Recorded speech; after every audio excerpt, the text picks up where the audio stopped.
era que ele seria e reinaria sobre os seus irmãos e inclusive sobre os seus pais.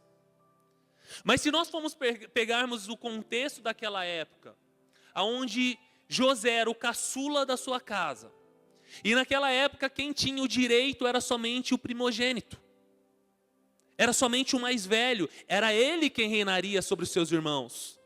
A herança do pai ficaria para o mais velho. Mas o sonho de José aqui, ele batia de frente com todo esse conceito que era vivido naquele momento. Ou seja, o sonho de José era algo praticamente impossível. Mas aquilo ficou dentro dele. E você conhece a história, se você não conhece, leia do capítulo 37 até o capítulo 50 de Gênesis. Vai contar toda a história, toda a trajetória de José. Mas eu vou resumir rapidamente, não vou ler os versículos, tá? Mas a Bíblia diz que em certo momento os irmãos estavam apacentando as ovelhas e o pai pede para ele ir até os irmãos para ver como eles estavam. E quando José vinha chegando, os irmãos olham ele de longe e falam: lá vem o sonhador. Lá vem o sonhador. E no momento em que ele está chegando, naquele trajeto que ele está caminhando até os seus irmãos, eles montaram um plano para matar José. Matar José e fazer um plano para dar uma desculpa para o pai. Mas um dos irmãos teve uma outra ideia e falou: não vamos matá-lo. Vamos jogá-lo no poço. E depois nós vamos decidir o que fazer com ele. E a Bíblia diz que quando ele chegou, os irmãos pegaram e jogaram no poço. E José ali naquele poço fundo, os irmãos provavelmente antes de jogá-lo devem ter maltratado, falado horrores para ele. E quando ele estava ali no poço, eu tenho certeza que muitos sentimentos bateram no coração dele. Porque com certeza o sonho que ele tinha tido estava muito forte dentro da mente, dentro do coração dele. E naquele momento, com certeza, ele se questionava e questionava a Deus: Deus, mas o Senhor não me deu o sonho que eu reinaria? Como que agora eu estou jogado aqui? Querido, muitas vezes, Deus coloca sonhos no teu coração. Coloca sonhos dentro de você e no momento em que você está caminhando para Ele, algo terrível acontece. Percalços acontecem no meio do caminho. E a pergunta que eu te faço é: quantas vezes nós já desistimos dos nossos sonhos devido a situações adversas no meio do caminho? Quantas vezes eu desisti, eu deixei algo que Deus tinha colocado dentro de mim de lado, porque eu julguei ser muito difícil. Porque eu julguei que a trajetória não estava tão reta quanto eu queria, não estava tão rápida quanto eu queria. E a Bíblia diz que José ali no poço, os irmãos ali fora ainda decidindo o que ia fazer, de repente vem ismaelitas e eles olham e falam assim: vamos vender ele para esses homens. Eles jogam uma corda, José pensa: ufa, obrigado Deus, meu sonho ainda está vivo. Pega naquela corda, sobe, quando ele sai do poço, ele acha que está tudo bem, o que acontece? Ele é vendido como escravo. Levado para o Egito. Quando ele chega no Egito, um homem chamado Potifar, guarda do rei, alto escalão do exército de Faraó, vai lá e compra José. E coloca ele para trabalhar entre os seus servos. E a Bíblia diz que enquanto José trabalhava ali, Deus prosperou José. A tal ponto que José começou a reinar sobre a casa de Potifar. Potifar tinha uma esposa e que olhou para José e achou ele gracioso. E a Bíblia diz que ela quis ter relações com ele e ao tempo todo assediando, o tempo todo buscando atraí-lo e ele sempre se esquivando, sempre escapando. Até que certo dia a Bíblia diz que eles estavam sozinhos na casa e ela tentou novamente assediá-lo. E a Bíblia diz que ele saiu correndo dali, ao ponto que as vestes dele ficou nas mãos da esposa de Potifar. E ali ele foi acusado de tentar ter abusado da esposa de Potifar. E a história nos mostra que ali ele foi jogado na prisão. José estava no poço, saiu do poço, foi vendido como escravo. Na casa de Potifar, comprado por Potifar, na casa de Potifar, começou a prosperar, começou a se destacar ao ponto de ser colocado como chefe de toda a casa de Potifar. E quando ele olha e fala assim, puxa, eu acho que Deus está me levando para o meu caminho, do caminho do meu sonho. Aonde que ele é jogado? Na prisão. E aí na prisão, a Bíblia diz que Deus o prosperou. Deus o prosperou como escravo.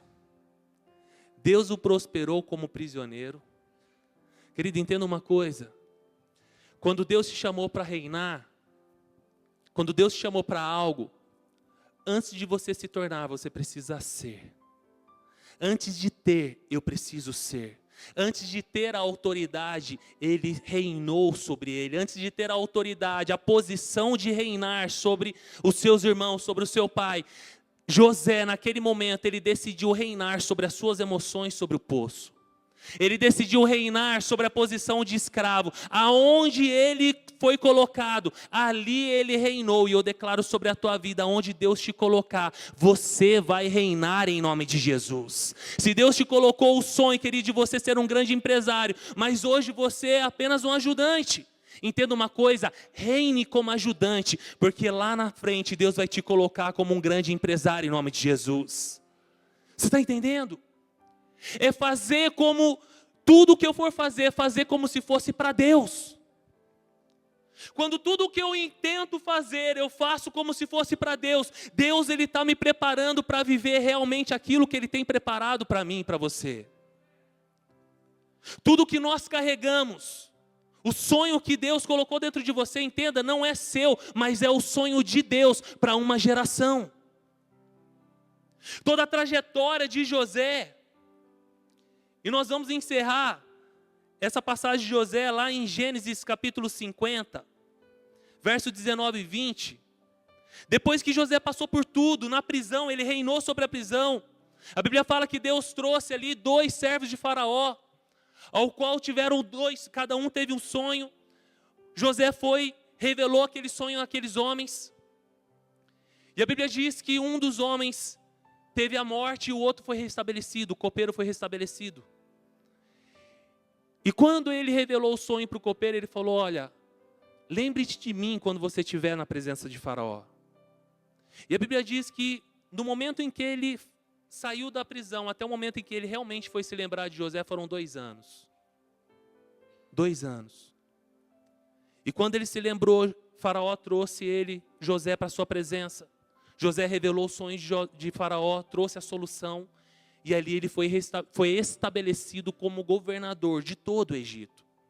Ao ponto de Faraó falar, somente no meu trono eu tenho autoridade maior do que você. Naquele momento, José entendeu que todas as situações que ele viveu, até aquele instante, eram oportunidades que Deus estava dando para ele, para se preparar, para realmente reinar sobre todo o Egito. E José entendeu ainda mais, que o sonho que há 13 anos atrás, porque ele teve o sonho com 17 e chegou ao governo do Egito aos 30.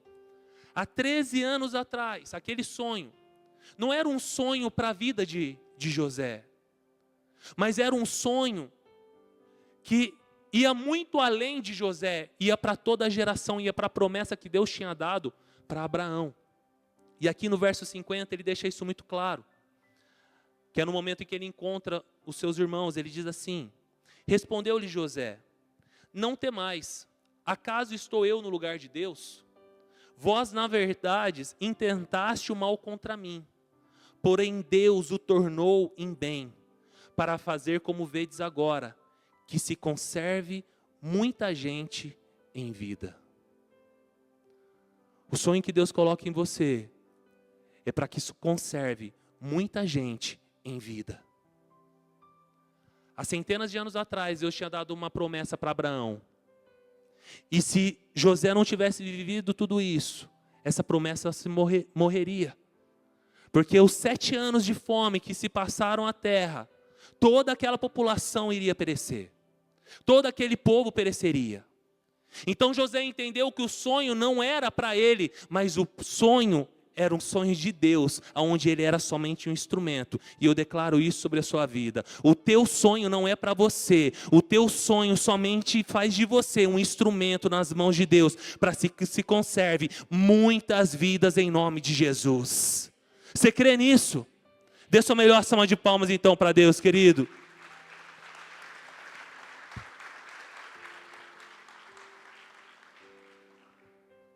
Sonho nada mais é do que a promessa. E a promessa nada mais é do que um convite de Deus para que possamos enxergar conforme a sua perspectiva. Tudo é a visão, é a forma como você enxerga as coisas. Se eu te falar que essa garrafa está por aqui de água e te perguntar, essa garrafa está meio cheia ou meio vazia? Qual a resposta está certa? Qualquer uma das duas, né? Aos olhos de um, ela está meio vazia. Aos olhos de outro, ela está meio cheia. Isso é somente uma perspectiva. Qual é a perspectiva que nós temos olhado para aquilo que Deus tem colocado no nosso caminho? Nós temos olhado como uma perspectiva de destruição, de maldição, uma perspectiva de que eu estou esquecido por Deus? Ou eu olho na perspectiva de que Deus está usando daquela situação para me treinar? De que Deus está usando daquela situação para me preparar para algo grande? Tudo que acontece na tua vida e na minha vida é uma preparação de Deus para nos levar a um nível mais alto. Você crê nisso? O teu sonho não cabe, não se trata de você. Os teus sonhos se tratam do projeto de Deus para essa geração. Nós estamos chegando no fim de ano. E todo fim de ano é uma oportunidade para a gente fazer uma reflexão do ano que se passou e planejar o próximo, sim ou não? Todo fim de ano, todo dezembro, eu e minha esposa, nós sentamos e fazemos toda essa reflexão. Pegamos o livro de sonhos, o nosso cartaz dos sonhos, que nós fizemos em dezembro do ano passado, e analisamos quais dos sonhos que nós traçamos para esse ano nós realizamos. Deus trouxe uma palavra para Abraão e falou assim: Abraão, toda a terra que você olhar, e todas as terras que você pisar, a planta dos teus pés, será tua por herança. É impossível você conquistar algo que você não consegue enxergar. Tudo aquilo que Deus te der visão, tudo aquilo que você conseguir fechar os teus olhos e conseguir enxergar claramente, você pode ter certeza, isso Deus está colocando como promessa na sua vida. Só que Abraão, ele tinha que ver, e Abraão, ele tinha que pisar. E conforme Abraão via, e ele caminhava, ele pisava, conquistava, mais a sua visão alcançava. Então entenda, a visão que Deus está te dando hoje é apenas o início daquilo que Ele tem para você lá no fim. É apenas o início daquilo que Ele tem para fazer na tua vida. A visão que Ele está colocando sobre você dentro do teu coração hoje não é a visão do fim, é a visão somente do início. O sonho é apenas o começo. E conforme você vai andando e você vai pisando, você vai conquistando e as coisas vão acontecendo, Deus vai expandindo a sua visão e você começa a ver as coisas de forma mais clara e de forma maior e de mais grandiosa, porque Deus vai te elevando de nível. Só que nessa caminhada que você vai tendo, vai ter montanhas para você subir, vão ter pedras no caminho para te fazer tropeçar, vão ter obstáculos, vão ter pessoas tentando te parar. Mas quando você já enxergou o que Deus te deu, a promessa que Deus colocou na sua vida, no teu coração, nada vai te impedir de chegar naquilo que Deus tem para você. José tinha tudo para desistir e largar a mão. Já sou vendido como escravo, eu vou fazer o que me manda fazer. Não, ele olhou para aquilo que ele tinha de oportunidade na mão, mesmo como escravo, e falou: eu vou dar o meu melhor. E a Bíblia diz que ele se destacou. Por quê? Porque provavelmente todos os escravos só faziam o que mandavam. Ele não, ele fazia o que mandava e fazia muito além. Se o teu irmão te chamar para caminhar 1 légua, caminhe 2. Caminhe em duas, sempre vá além. Se você só faz o que você foi contratado para fazer, querido, então você é uma pessoa comum. Deus não te chamou para ser comum, Deus te chamou para ser extraordinário em nome de Jesus. Nós fomos chamados para ser luz do mundo e sal da terra. Vira a pessoa ao seu lado e fala para ela, Deus te chamou para ser diferente. Quantos creem nisso? Amém? Dê sua melhor salva em palmas então, se você crê nisso.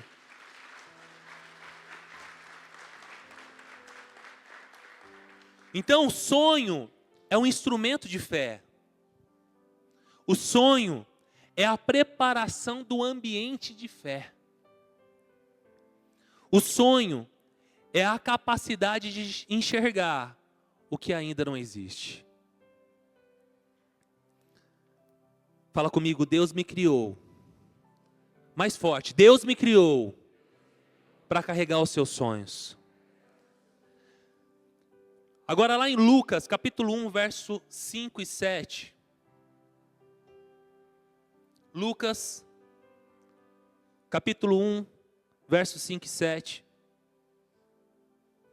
Do 5 ao 7, diz assim. Perdão, não é do 5 ao 17, tá? Não ao 7.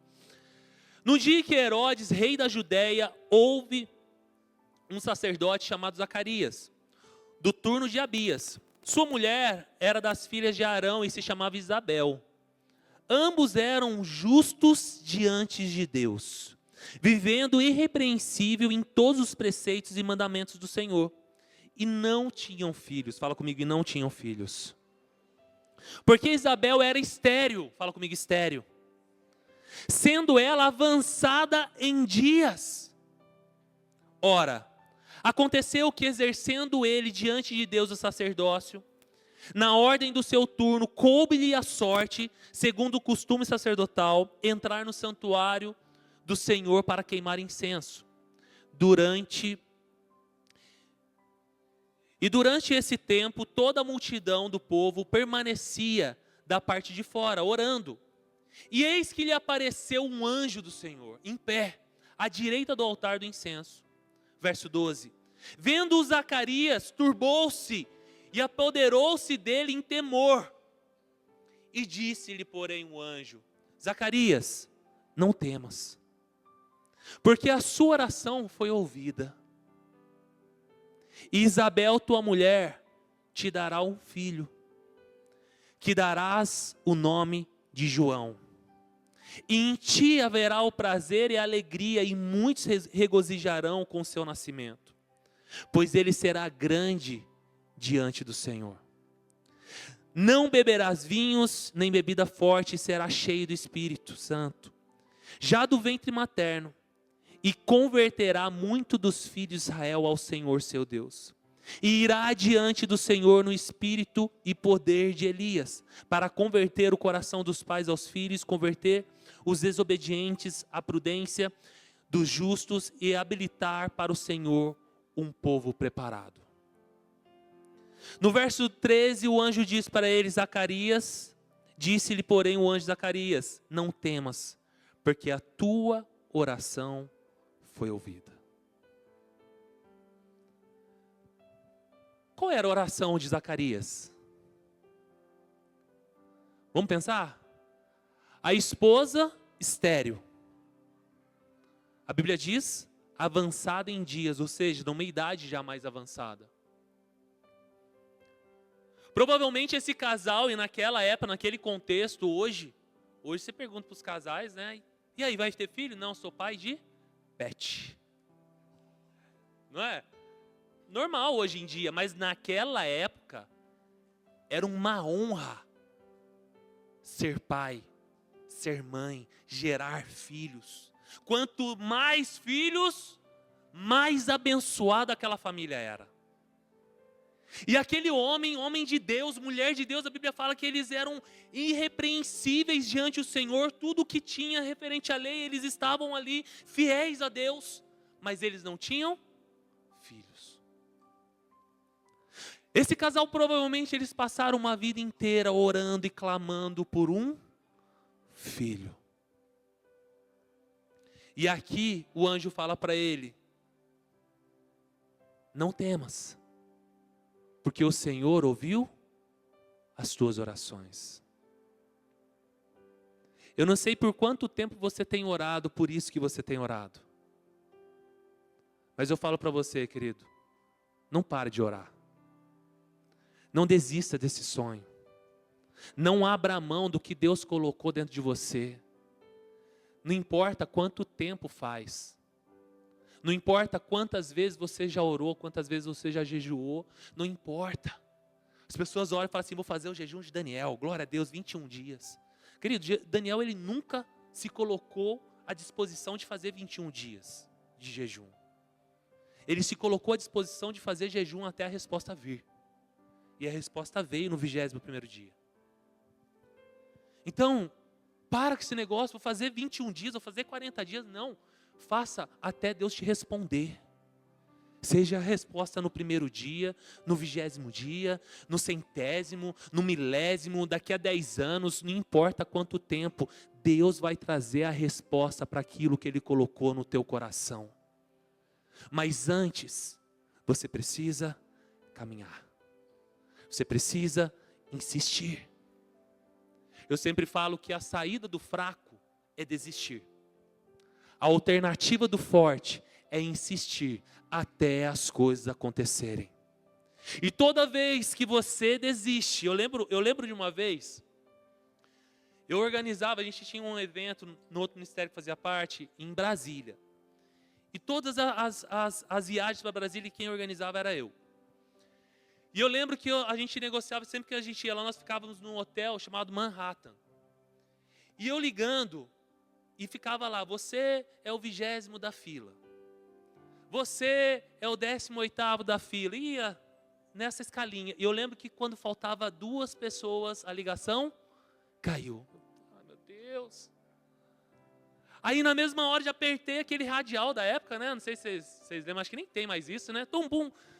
Tocou, era fixo ainda. Aí já rapidinho: você é o 36º da fila. Meu Deus, não deu nem segundos, cara. Entenda. Você desistiu aqui. Daqui 10 segundos você decidiu voltar. Você voltou para o fim da fila. Não desista. Não abra mão. No momento que você desistir, muita gente entra na sua frente. E talvez a bênção que Deus tinha preparado para você, outros vão viver. E isso é triste. Você olhar e falar: puxa vida. Imagina se por tantos anos, eles orando, e no momento final ali, sendo fiéis a Deus, decidir: eu não vou nem mais servir a Deus, para. Deus não responde.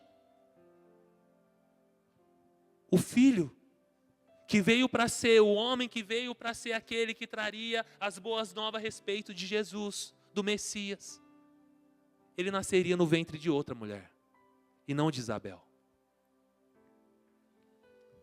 Fala comigo: eu não vou desistir. Vira a pessoa do seu lado e fala para ela: não desista do que Deus tem para você. Não importa o tempo, não importa as circunstâncias que te cercam. A circunstância que você está vivendo hoje, ela não define quem você é.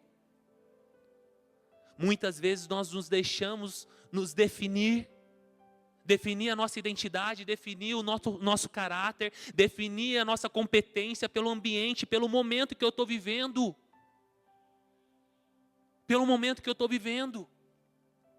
Você não é definido por essa situação que você vive hoje. Eu sempre tive o sonho de prosperar. Desde pitiquinho. Eu falava isso na roda de amigos, me chamavam de doido. Me chamavam de maluco. E com 19 para 20 anos eu comecei a prosperar. E eu tinha um sonho, aos meus 30 anos ser milionário. Até meus 30 anos ser milionário. E caminhando.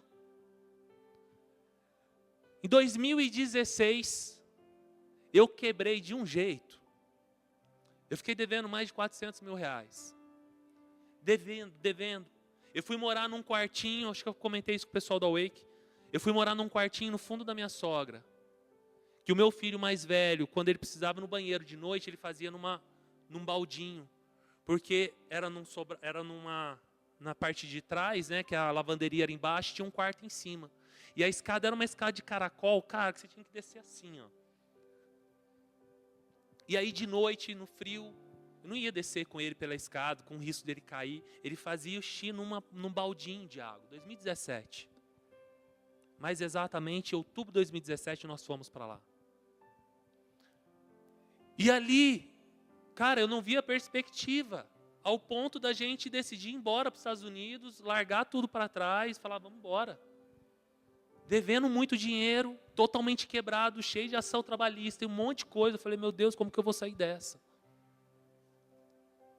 E aquele sonho que eu tinha, de repente, eu me vejo no negativo, totalmente. Meu, naquele momento, emocionalmente para mim, foi muito difícil. Mas eu tive que entender isso. Que a circunstância que eu vivo, os momentos, as dificuldades que eu passo, elas não definem quem eu sou. E não definem nem de longe o que Deus tem para mim. E eu olhei, eu me vi no fundo do poço assim como José. Me vi no fundo do poço como José. E talvez você possa estar vivendo algo parecido hoje, querido. Eu falo para você, não desista. Não desista do que Deus tem para você. Não desista do sonho que Deus colocou no teu coração. Não desista da promessa que Deus trouxe sobre a tua vida em nome de Jesus. Decida viver. Fala comigo, eu vou viver o que Deus tem para mim. Amém?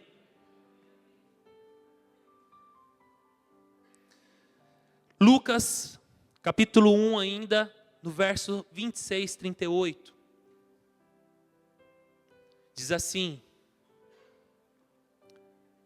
no 6º mês, foi o anjo Gabriel, enviado da parte de Deus, para uma cidade na Galiléia, chamada Nazaré.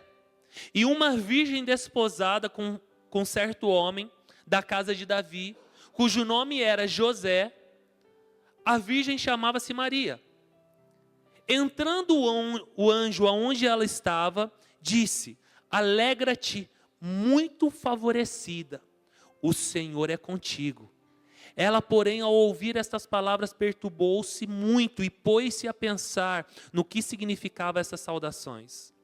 Mas o anjo lhe disse: Maria, não temas, porque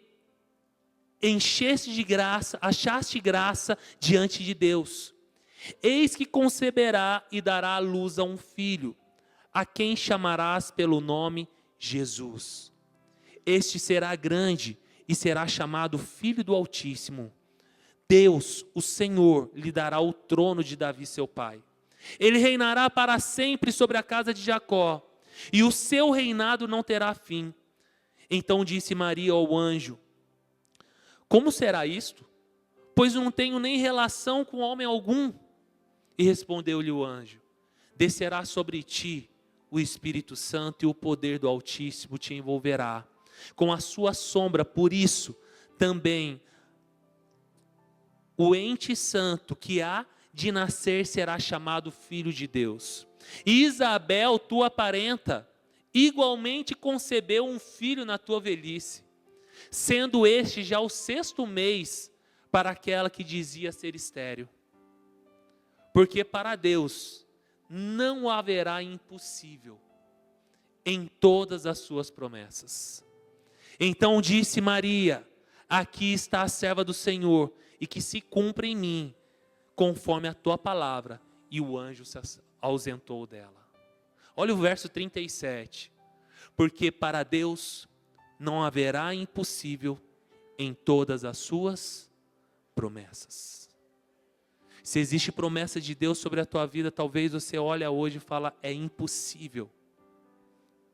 Posso te contar um segredo?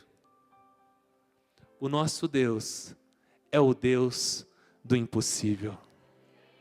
O Deus que está aqui neste lugar hoje, que te trouxe, te fez sair cedo da tua cama, tomar o teu café, se arrumar, passar o teu perfume, pentear o teu cabelo e vir aqui hoje. Ele é um Deus do impossível. Ele é um Deus do impossível. E aquilo que é impossível para você, querido, a Ele, somente um estralar de dedos se torna possível. A cura que você tem buscado, que talvez para os médicos dizem que é impossível, para Ele é só um toque que precisa haver.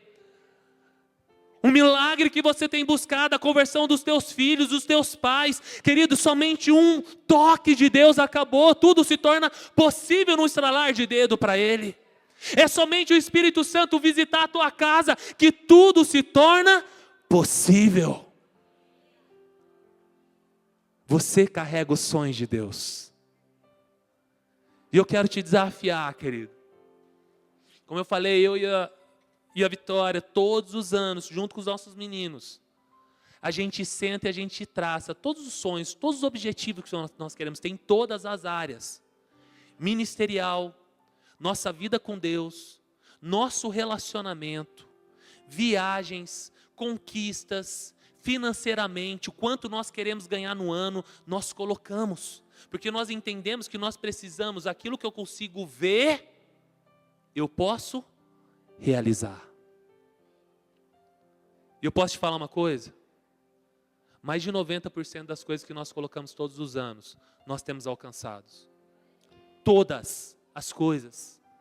O culto da virada é algo espetacular. Se você nunca passou um culto da virada, querido, dentro da igreja, meia-noite para meia-noite e 1, das 11h59 para meia-noite, meia-noite e 1, essa mudança do velho, saindo do velho e entrando no novo. Você precisa passar por isso. Você entrar no novo ano declarando e profetizando sobre ele é algo muito especial. E a gente sempre traz os nossos cartazes. Nós colocamos no altar e nós passamos sempre orando e chorando sobre eles. Porque é isso que Deus quer.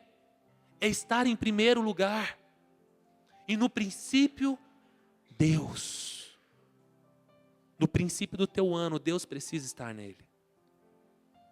No princípio dos teus planos, Deus precisa estar nele. Quantos estão entendendo isso em nome de Jesus? Os músicos quiserem já subir?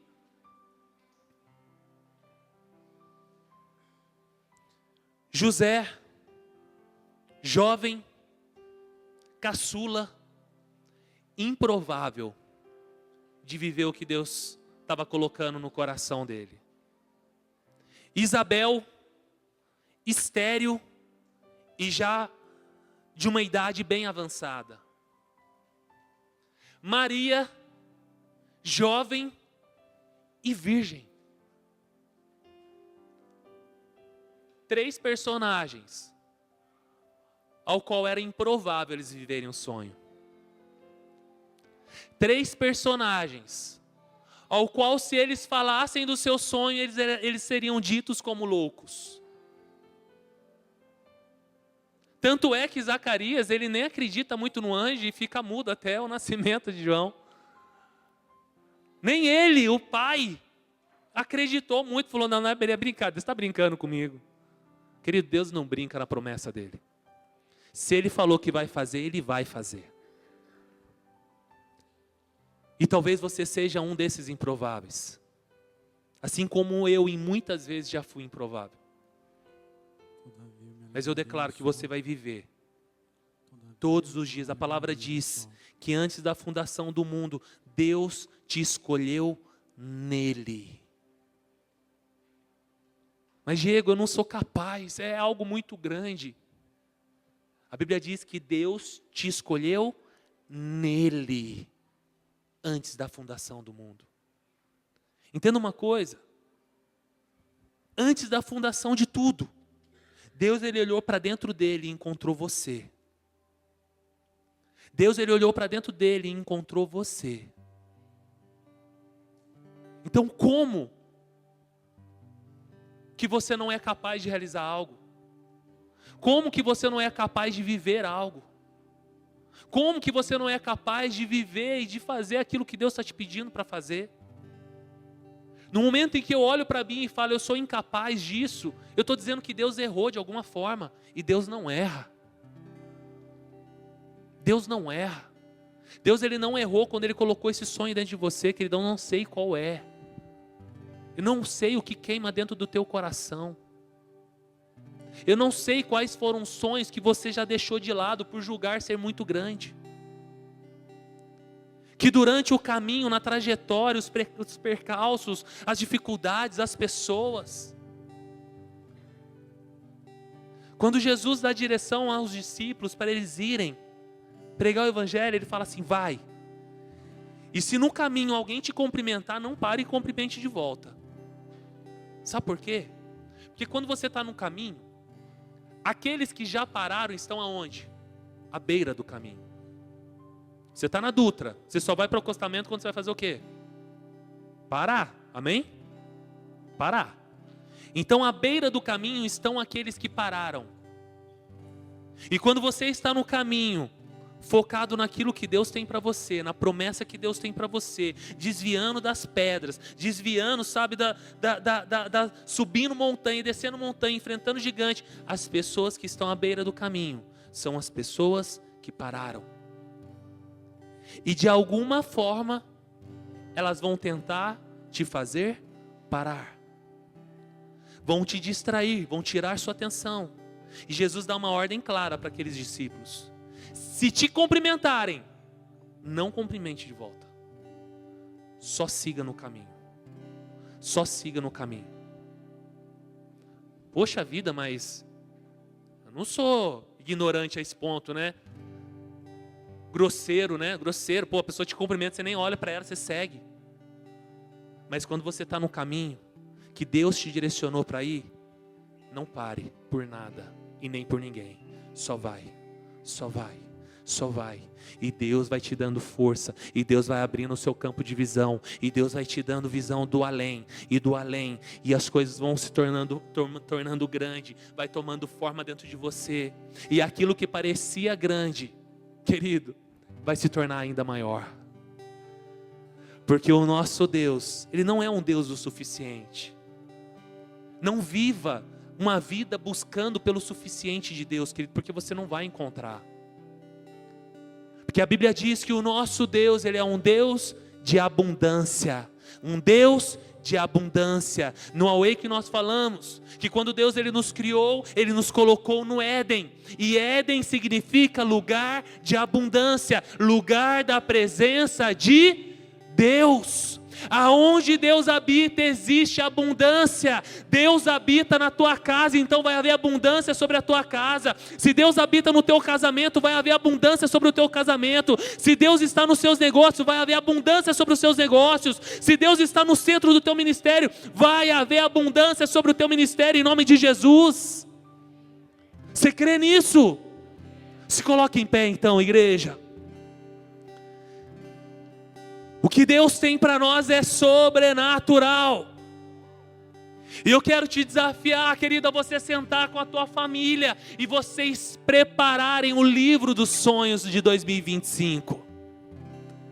E no culto da virada vai ser maravilhoso que nós vamos ter pessoas prostradas sobre este altar, nesse chão forrado de sonhos, de projetos, de promessas que Deus tem para você no ano de 2025, em nome de Jesus. Quantos creem nisso? Quantos creem nisso? Feche teus olhos, querido. Deus vai começar a trazer à tua mente agora todos os sonhos. Todos os sonhos que Ele já colocou dentro de você e por algum motivo você deixou esses sonhos de lado. Que por algum motivo você julgou que eram grandes demais para você.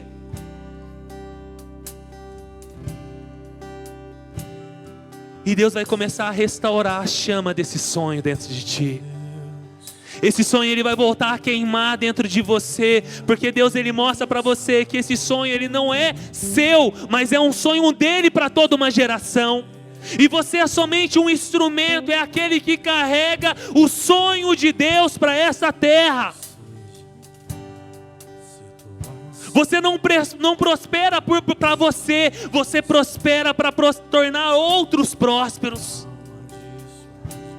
Deus não te unge para que você seja apenas ungido, Deus te unge para que você seja uma fonte de unção sobre essa geração. Deus não abençoa o teu casamento para que você viva feliz para sempre. Não, Deus ele abençoa o teu casamento para que você se torne um exemplo para outros casais.